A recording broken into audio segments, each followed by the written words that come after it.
Hello, women helping women. Don't those words just bring you joy? I love hearing the words women helping women. I think that my name's Dr. J, and I think that as women, we possess infinite potential. The research on 21st century prosperity shows that femininity is the operating system for prosperity in the 21st century. I don't know if you're like me, where you've maybe manned up a little too much as a career woman and put on that mask of masculinity, the mask that allows us to be aggressive, working towards our goals, decisive, determined, disciplined. All of those are extraordinary things.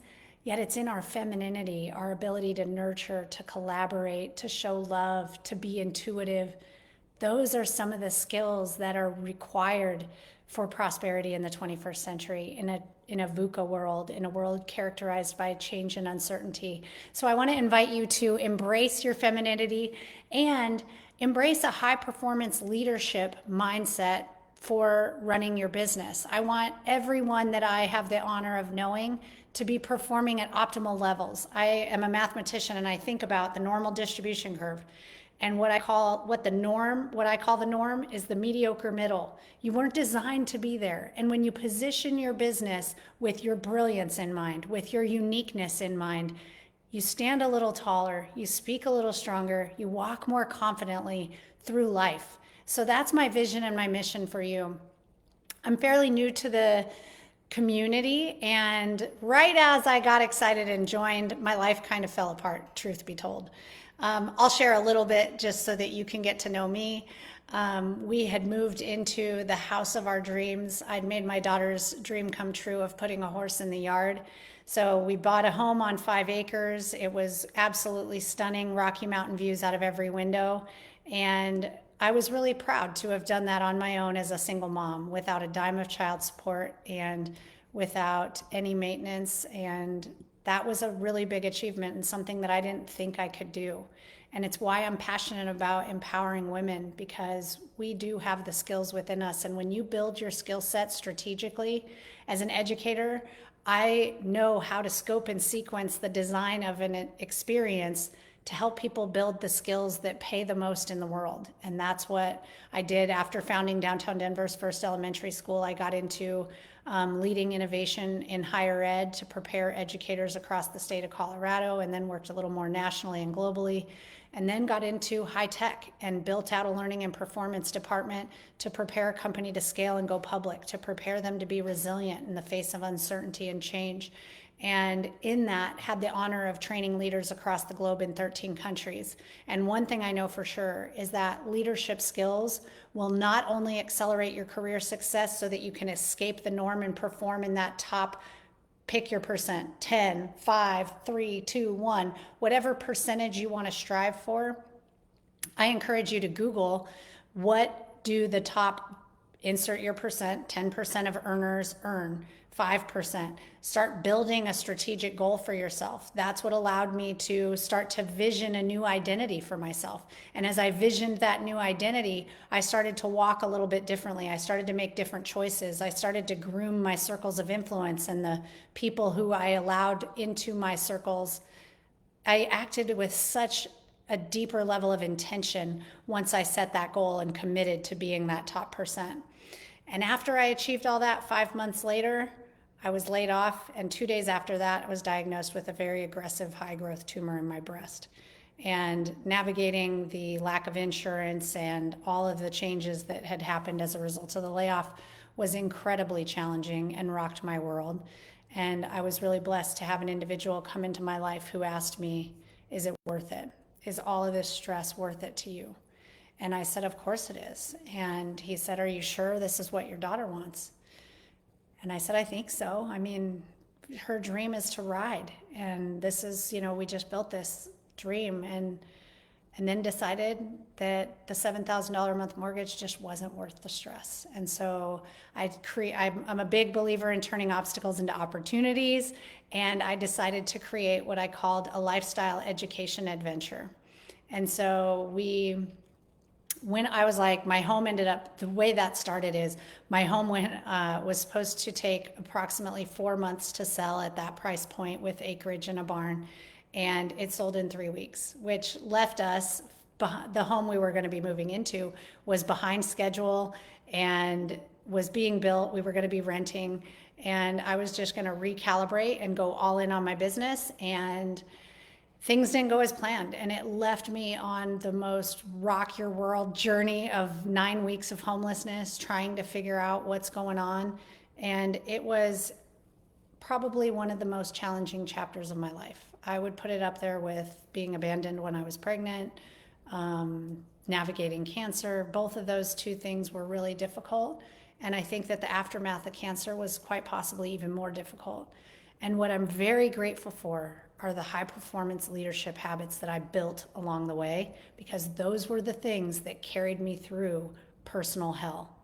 So I designed High Performance Leadership Academy to build the skills to not only help you perform as a high level CEO of your business, to own that mindset and mentality, because how you behave will be different, and then therefore you'll achieve different results in those top percentages.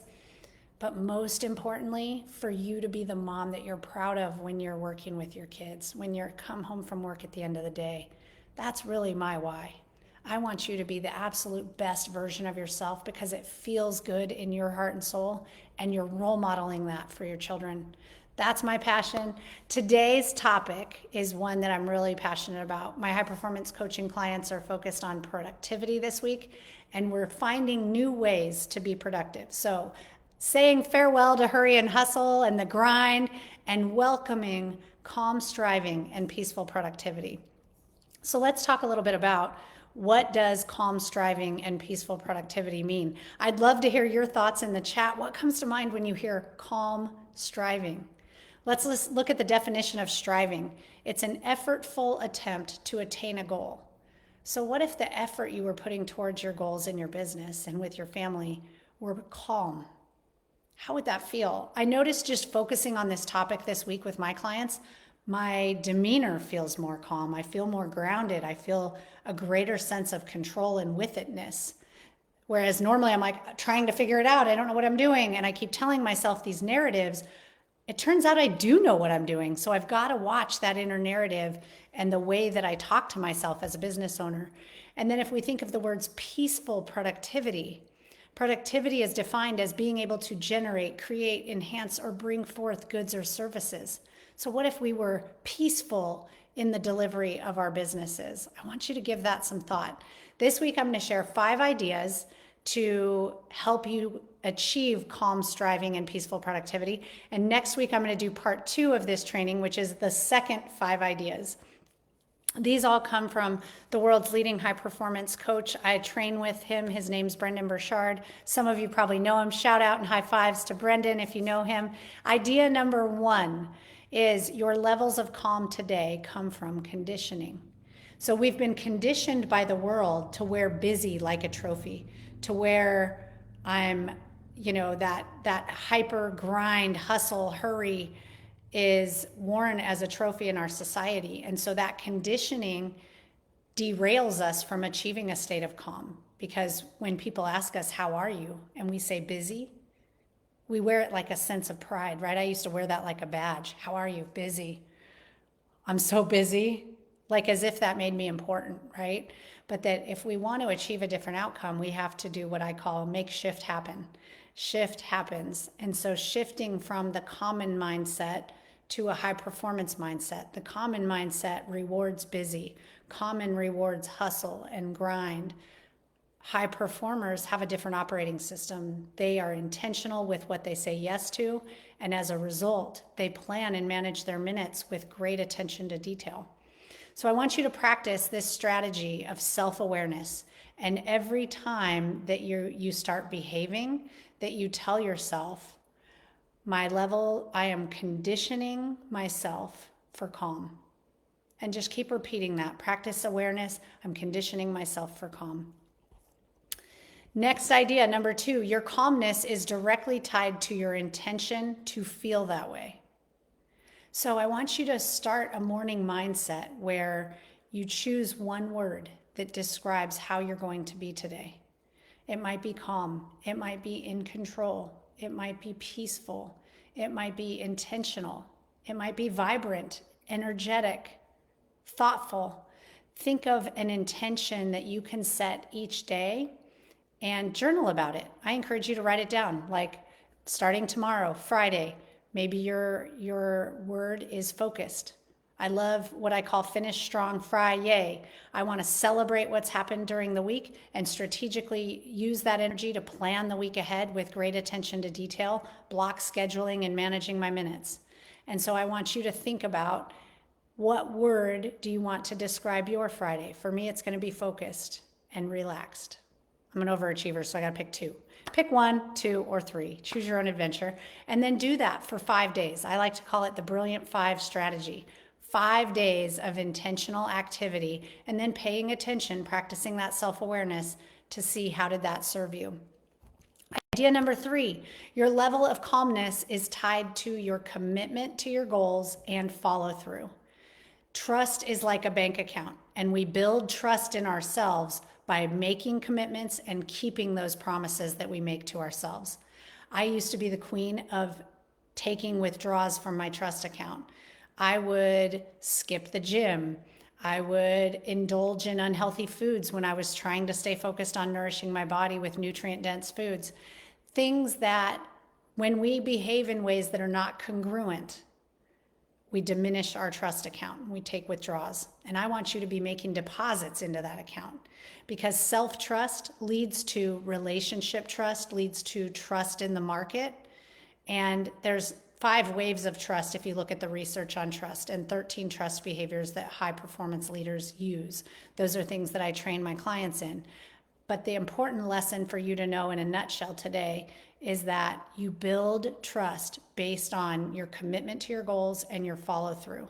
So I want you to make, here's your aligned strategy, a no matter what list. At the end of each day, make a list for the following day. Today's wrapping up for me, so I have my no matter what for Friday list. That is all the things that are going to get done tomorrow, no matter what.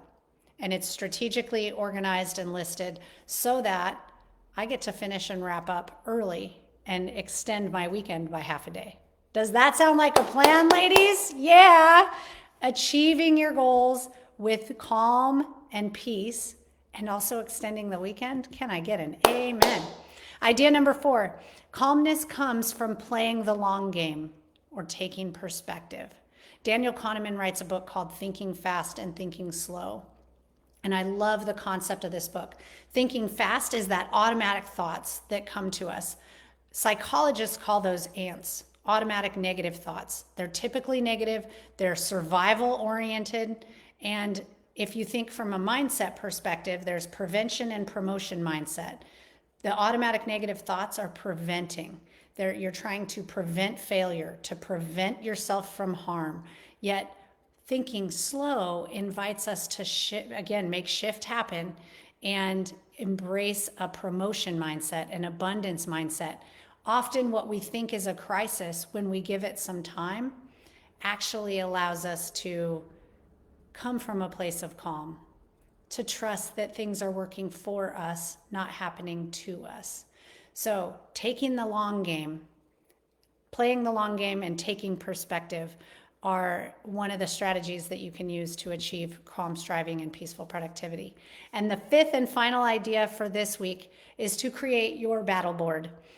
In business, we call these OKRs and KPIs, right? Your objectives and key results, that bigger picture vision that you're working towards, and then the key performance indicators that are going to show that you're on target to achieving those goals. So identify what are your key goals and deliverables. High performers never have more than 3 to 4 big goals that they're working towards. So for me, I have my book, I have my academy, which is courses, coaching, and community.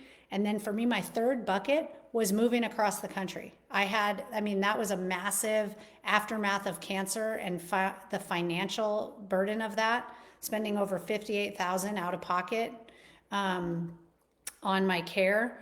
And then recognizing, with the layoff and the situation with a $7,000 a month mortgage, I was like, I had to make some strategic decisions about how I live my life. And I decided I wanted to simplify. I wanted to ease that financial burden. And so that became one big bucket of work. determining where was the next best step for me to lead my family. My daughter's an equestrian, and her dream is to be a trainer someday and to jump at high levels in the Grand Prix and possibly the Olympics. And so I thought to myself, I'm here in Colorado, there's some good programs, and I also know that in Florida, the best in the world train and ride. So do I really want to go there or not? We explored that adventure in September. We came back again in January, and the doors just fell open and I could see flow happening. So I have to also ask myself sometimes, am I fighting or flowing with these decisions? And I want you to be in that greater state of flow. Csikszentmihalyi wrote a book on flow. And if you struggle with that, it was one I would highly recommend reading. So battle board, key big objectives and key results, no more than 3 major projects happening in your life. And then with those aligned indicators of performance, I want you to have no more than 3 to 5 under each of those things. That's how we achieve levels of high performance, ladies.